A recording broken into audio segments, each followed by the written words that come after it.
Dedi ki, Böyük Səlcuq İmperiyası parçalandıqdan sonra necə ki, Sultan Səncəri dövründə artıq parçalanma prosesi başlanmışdır. Əslində, real tarixdə çoxdan parçalanmışdır, amma siz yenə Səncərdən bilin. Səncəri dövründə dövlət parçalanmağa başlanmışdır və Azərbaycanda da digər dövlət ərazilərdə olduğu kimi burada da yeni dövlət olan Atabəylər dövləti yaranacaqdır. Atabəylər dövlətinin əsasını Şəmsəddin Eldəniz qoyacaqdır. Türk mənşəli olması bu dövləti Azərbaycan yaradan bütün dövlətlərinə oxşar cəhət verirsiniz. Yəni, konkret Albaniya, Atropatiyasının hamısını. Rəvvadi, Şəddadi və belə deyək də, Şirvanşahlar istisna olmağına çıxırsınız. Şəmsəddin Eldəniz özü vaxtı ilə Səlcuq sarayında xidmət edən bir şəxs olmuşdu.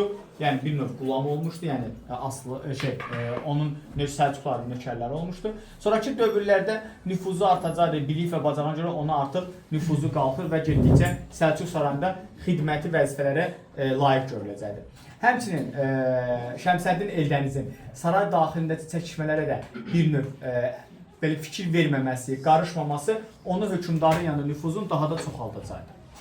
Səlcuq dedi ki, bu dövrdə, 2-ci Toğrulun dövründə Şəmsəddin Eldəniz əmir titulu alacaq. Səlcuq hökmdarı 2-ci Toğrulun əmir titulu alacaqdır. Məsudun dövründə isə 1136-cı ildə paytaxtı Naxçıvan olan, daha doğrusu 1136-cı ildə Məsudun dövründə Aranı iqta kimi alır Şəmsəddin Eldəniz. Şəmsəddin Eldəniz də bundan istifadə eləyərək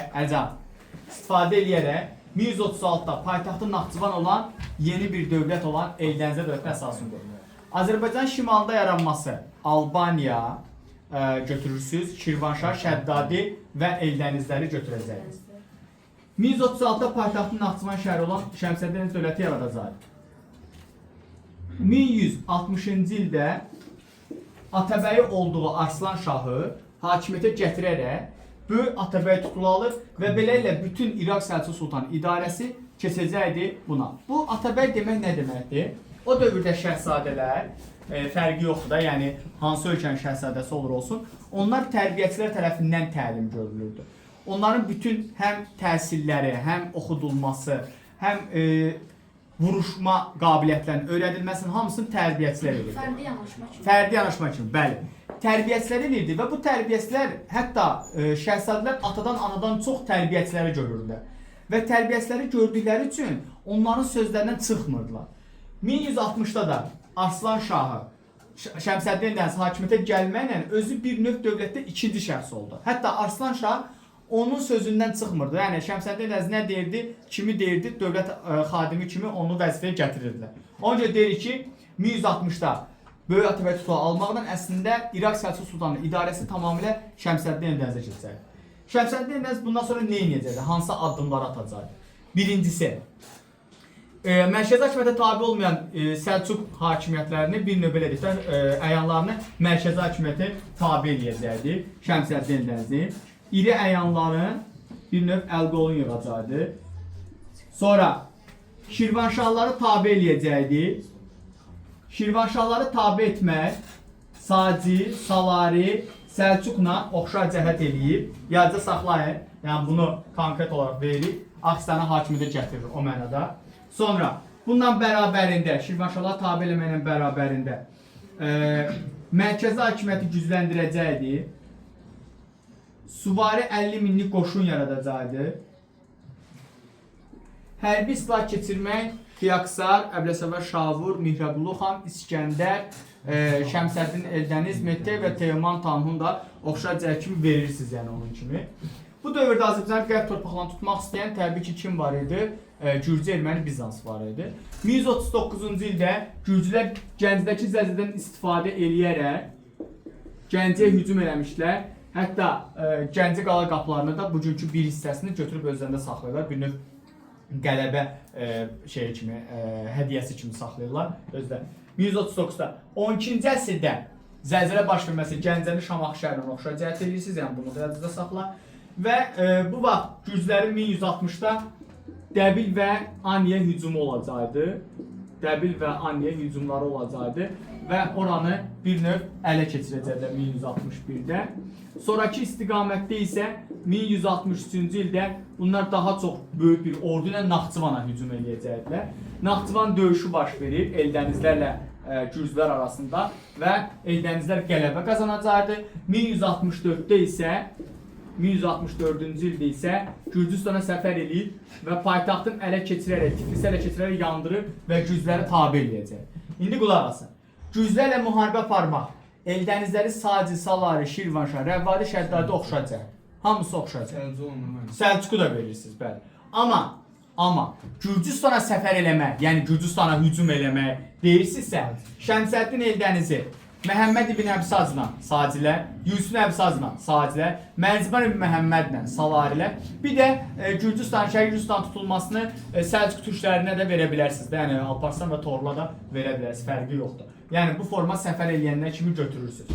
1164-də dedi ki, belə deyək də, özü Gürcüstana səfər edəcək. 1175-də isə oğlu Məhəmməd Cahan Pəhləvanı Gürcüstana göndərəcəkdir ki, və o da ikinci bir səfər eləyəcəkdir. 75-də Şəmsəddin Eldənizin ölümündən sonra hakimiyyətə Məhəmməd Cahan Pəhləvan gələcək. O da ən yaxın adamlarını vəzifəyə gətirir. Xəlifənin dövlətin işlərinə qarışmasının qarşısını alır, Abbasi xəlifəsini. Sonra 50 minlik ordu yaradır, demək hərbi islah keçirmək kimi ikinci bir məqamda bunu verirsiniz. Məhəmməd Cahan Pəhləvan da verir hərbi islah keçirmək. Bunun dövründə artıq Gürcü ermənilər Azərbaycan qətləbanına hücum edə bilməyəcəklər qorxularından. Yadınızda qalsın.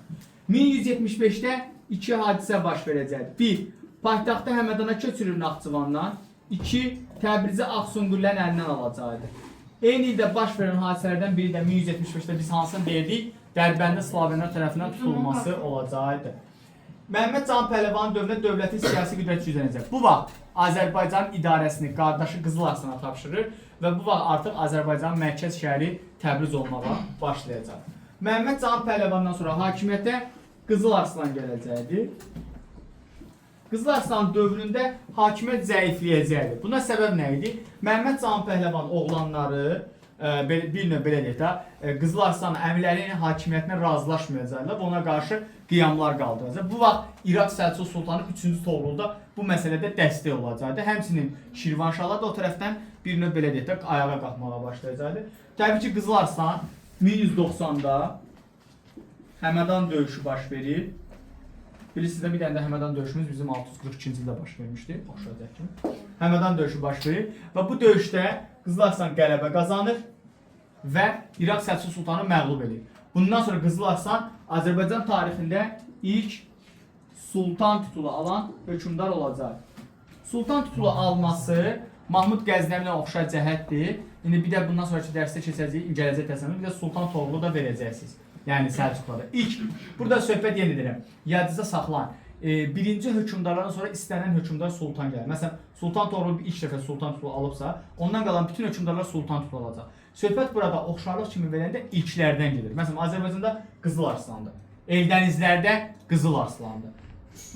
Türk dünyasında və Qəznəvilərdə Mahmud Qəznəvidir. Səlcuqlarda birinci Toğruldur. Başa düşdünüz? Bunun kimi verirsiniz.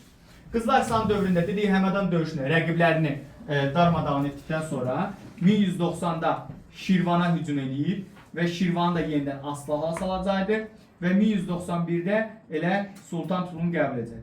Elə həmin ildə sui-qəsd nəticəsində öldürüləcəkdir. Qardaşı oğlanlar tərəfindən normal olaraq öldürülür və yerinə Əbu Bəkir gələcək. Əbu Bəkirin dövründə dövlət daha da zəifləyəcəkdir artıq. Çünki Əbu Bəkirlə də hakimiyyətdə razılaşmayan və digər əyanlar və qardaşları və qardaşı oğlanları var idi. Əbu Bəkirin dövründə dövlət daha da zəifləyir. Bu vaxt 1194-də 94-cü ildə Məhəmməd Xərəzmşah Təkəş hücum edir Həmədana. Həmədan Xorasan bölgələrin hamısını ələ keçirir 94-də. Lakin Əbu Bəkir 1197-ci ildə Həmədan döyüşündə, bu artıq ikinci Həmədan sayılır, Həmədan döyüşündə belə deyək də qələbə qazanacaqdır və Məhəmməd Təkəşi qovacaqdır. Xərəzmşahlarla bir növ belə deyək də diplomatik daha doğrusu mübarizə aparmaq bizi Qaraxanilərlə, yəni Qərbi Qaraxanilərlə oxşar cəhət edəcək. Həmədan döyüşündə qələbə qazanması Əbu Bəkiri Qızıl Arslanla oxşar cəhət verirsiniz. Yəni məsələn sual düşsə ki, Eldənizə dövlətinin 12-ci əsrin 90-cı illər tarixinə aiddir, Həmədan döyüşlərində qələbə qazanılır. Başa düşdünüz? Və yaxud da Əbubəkirlə Qızıl Arslanın fəaliyyətinə adı ortaq cəhət nədir? Həmədan döyüşlərində qələbə qazanılır. Başa düşdünüz? Və 1197-də Həmədan döyüşündə Əbubəkir qələbə qazanır, xəmsələri qovur ölkədə. Lakin 1210-cu ildə Əbubəkir vəfat eləyir və yerinə gələcəkdir Özbək xan. Özbək xan Eldənizdən sonuncu hökmdardır. 1210-1225-ci ildə hakimiyyətə əhatə edilib. Bunun dövründə 1220-1222-ci ildə Monqolların yürüşü baş verəcəkdir və Monqol hücumları baş verəcəkdir. Paytaxt belə deyək Təbrizə falan. Sonra 1225-ci ildə isə Qaraxani daha doğrusu Xəyamşahların hücum baş verir. Xəyamşah Cəlaləddinin, Məhəmmədin oğlu Cəlaləddin hücum edir 25-ci ildə və Eldənizə dövlətinin süqutu uğradacaq. 13-cü əsrdə süqut eləməsi Şəmsəddin Eldəniz dövləti, yəni Atabəylər dövlətini siz Qərbi Qaraxanəyə oxşar cəhət edirsiniz. Hələ ki Qərbi Qaraxanəyə, sonraki dövlətə və bir də Ərəb xilafətinə oxşar cəhət edirsiniz. 13-cü əsrdə süqut edən dövlətlər. Monqolların hücumuna məruz qalmaq Eldənizləri Ərəb xilafətindən hələ ki oxşar cəhət edirsiniz. Hələ ki Ərəb xilafətindən. Beləliklə Azərbaycanda Eldəniz dövlətinin varlığına son qoyulur. Bir də mədəniyyət dərsi var orada 11-13-cü əsrlərdə. Azərbaycanda bu dövr mədəniyyətə baxdığımızda intibah mədəniyyət dövrü sayılır. İntibah dövrü mədəniyyəti. Azərbaycan türk dilinin artıq bu dövrdə vahid bir dil olmasına doğru istiqamətlənir. 11-ci əsr mədəniyyət tarixinə baxdığımızda orada memarlıq abidələrini əzbərləyirsiniz. Burada neyiniz? Naxçıvan memarlıq məktəbi yaranacaqdır. Naxçıvan memarlıq məktəbinin yaradıcısı Memar Əcəmidir. Memar Əcəminin tikdirdiyi memarlıq abidələri var ki, bunlar hansılardır? Naxçıvanda Möminə Xatun türbəsi, Yusuf İbn Küseyir türbəsi, sonra Qoşa Minarə, Darülmülk, bunlar verirsiniz. Bir də Naxçıvan memarlıq üslubunda hansı ki, Memar Əcəmi tələbələri tərəfindən tikilən Ərdəbildə və Urmiyədə Göy günbəz, Üç günbəz, Culfada xanəgahlar.